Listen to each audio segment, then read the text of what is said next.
Hi, everyone. My name is Oliver Zhang. I was a 4.0 out of 4.0 for GPA. I took 14 APs, mostly with fives, AP Scholar, and SAT was a 1570. For extracurriculars, I mainly focused on something called green computing, which is just like how to make computer systems. So I did things like research, hackathons, and even papers, and writing articles in sort of that field. For community service, I was part of an origami festival that I was in charge of fundraising, marketing, and organizing. And we had about 1,000 attendees that showed up. Another big thing that I did in high school was sort of debate. So I've dedicated 4 years to it, and I teach it during our school's camp. I actually didn't really discover my passion or sense of purpose until I'd say late sophomore year. Going into high school, I was sort of overwhelmed with all the opportunities that we have, and it was sort of like I want to do this, but if I do this one thing, I'm gonna lose out on the other one, so I couldn't really pick.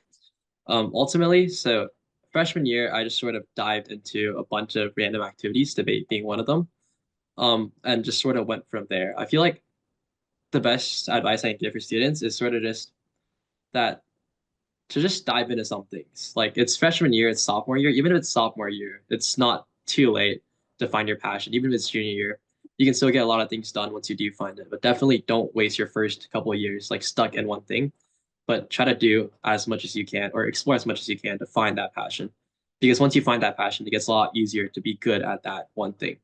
I'll go through them one by one. So first is course selection. At our school, we had actually a pretty strict, I guess, rules on course selection. So freshman year, we could only pick one extra course. Sophomore year was two, then same with junior and senior. So the biggest difference in course selection at our school was sort of the level that you're taking it as, whether it's honors, accelerated, or AP. So I just made sure to mostly just take all APs whenever possible. Um, Going to junior and senior year, those are when you actually have some chances of course selection, like whether you want to double up in science, double up in math, etc. I found that after my sophomore year that I'm a lot more of a STEM guy than I am of a humanities person. So I chose to double up on math for junior and senior year because I thought that that would help me a lot because my major is computer science. So I need a lot of math for that.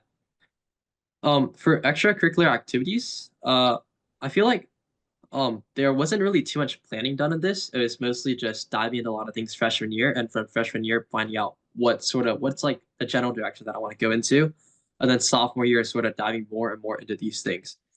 I feel like the best way to prioritize extracurricular activities is to sort of have this large goal in mind. Like I feel like for everyone now, if they're applying to college, you should go look at the Common App, look at the college prompts, and see what type of person that they're trying to look for, and imagine yourself as what would you do to be that type of person, and that should be sort of your guide for what your extracurricular activities should be. Um, of course, my major is computer science, so there's really three main pathways that people get into CS. First is like the USICO, like competition type people, trying to get like USICO plat stuff like that. I found that I did some math counts in middle school and I didn't really like those, so I found like I don't really like those highly like competitive things that much. Second path would be research. This is the one that I went through. It was mostly just conduct independent research on your own and then reach out to professors and to give the assistant for theirs, etc. Like that. That was one that I found most enjoyable because it was a lot like school, similar to school. The third path would be independent projects, which is what this next one touches on. It's also a really good mix to have in computer science to just do whatever you want to do with them. Um, so for my independent projects, I basically just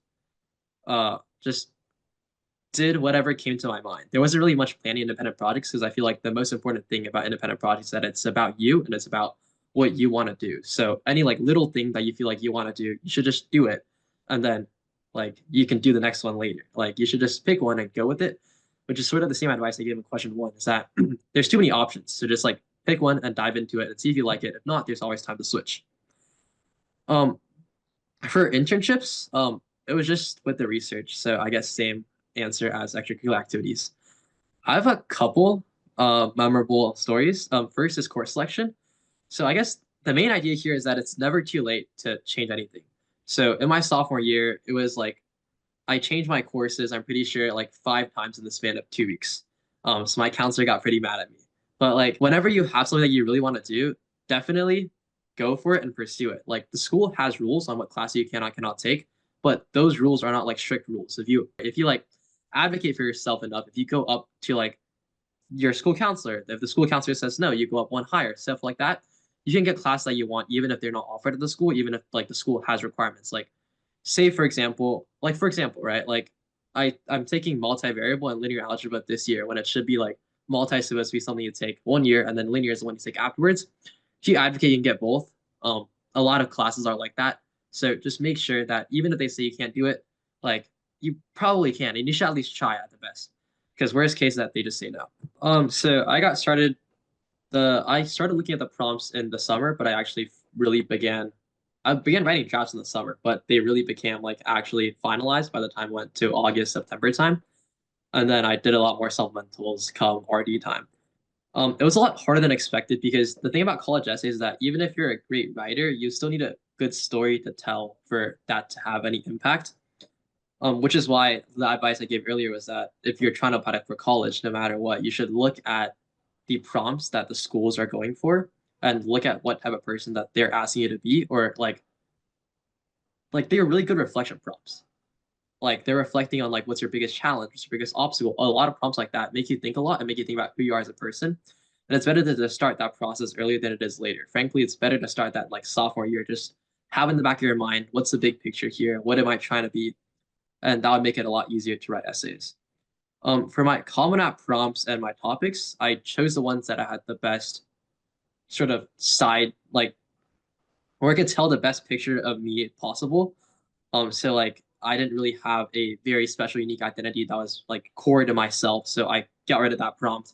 I went for the prompt that was like, it was what captivates you because computer science and just a lot of stuff that I did, it's basically the story that ties all my activities together is that all these things captivated me and got me like stuck on these things. And so I think that's really the best way to pick for prompts is to find the ones that really like can best tell you as who you are and best tell the story of yourself. The topics or supplemental essays are basically just like supplements to the Common App prompt. It's supposed to be other sides of you or like more of this one thing of you. So the supplemental essays that I wrote about were sort of other sides of me. So like me outside academics, outside hackathons, outside research. Who am I like? When am I there? That's where a lot of the reflection stuff comes in that I was talking about earlier. So just general advice, just repeating stuff, I guess. Please do look at prompts earlier. It really does help you out a lot to think about what type of person do you actually want to become and think about where you are right now so you can have a better understanding of where you want to be the next 4 years or 3 or 2 or 1. So when I got first into freshman year, I knew that I had to like do something good to my teachers. So also give me a good rec letter, but I didn't really know how to get close to them. And it felt kind of weird because I'm talking to you only to get a letter out of it, and it feels like a very forced conversation.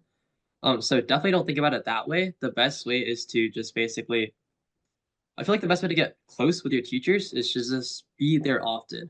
And I mean, there's some kids at our school that stay in the math department every day, like every second. You don't have to do that much, but definitely just be around them. You can study in the departments. Like they're free, they're definitely like they will welcome you to stay there. If you have any questions about your homework, go ask them. Any questions about class, go ask them. It's like as long as you're near them often, as long as you spend time with them, even if you're not like interacting with them, you're just like studying with them while they're doing work on their side, you still gain a lot more opportunities for conversations to naturally grow out of or for relationships to naturally grow too. So like if you don't have anything to talk to you about to your teachers, don't force it.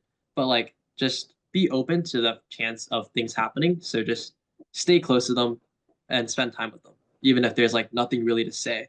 I built my college list based on maybe it's like arrogance or bravado, but I thought that I would have a decent chance RDing to like Columbia or stuff like that. So then I was like, if I have a reasonable chance of RDing to these institutions, then I should go even higher. So I decided to do early action to Stanford and then leave the rest of the schools sort of as like a gamble to whether I'll get an RD or not. Um, I chose Stanford mainly because their CS program is really good and also like the prestige is also pretty nice.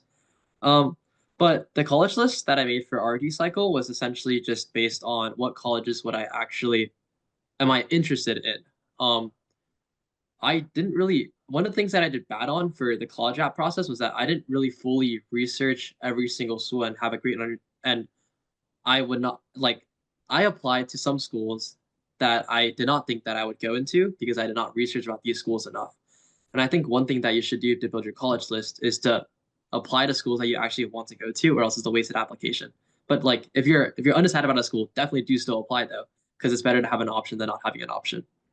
So I wanted to have an option, so I applied REA so I can have RD so I can do other things. If I did not think I would do that, if I did not think I would have a chance at RD, I would have ED'd to like Duke or Columbia instead and just set it there. Um, but yeah, I just thought to gamble, and then so I did REA and then RD for the rest. I'd say no. I feel like a passion isn't just how willing you work hard and dive deep, but it's also the whole point of a passion is that it's something that you would love to do. You would wake up every day to do that one thing. Even if like you do hard work and it fails, like you're still very interested in that thing, which is why I bring up the word captivate. That passion should captivate you because it's something that like you're stuck with. Even if you're very hardworking to other stuff, you might not have a passion for those things. Um, but yeah.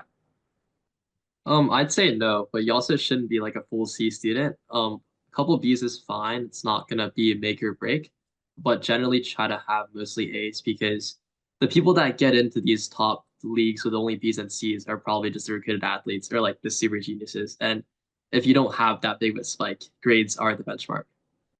Short answer is no. Passions are just things that you're like you want to do that you're passionate about. Sports are definitely a passion. There's like a ton of recruited athletes, a ton of like athletes in general. So like just convey why you like that sport, what that sport means to you, and that should be a good essay. So I got into Penn, Columbia, UCLA, and Rice along with UT. I ultimately decided on UT because I thought the strength of the program, namely computer science at UT, was a lot better than the other schools, simply because I got into UTCS honors called Turing. Um, and so like that's just the short answer.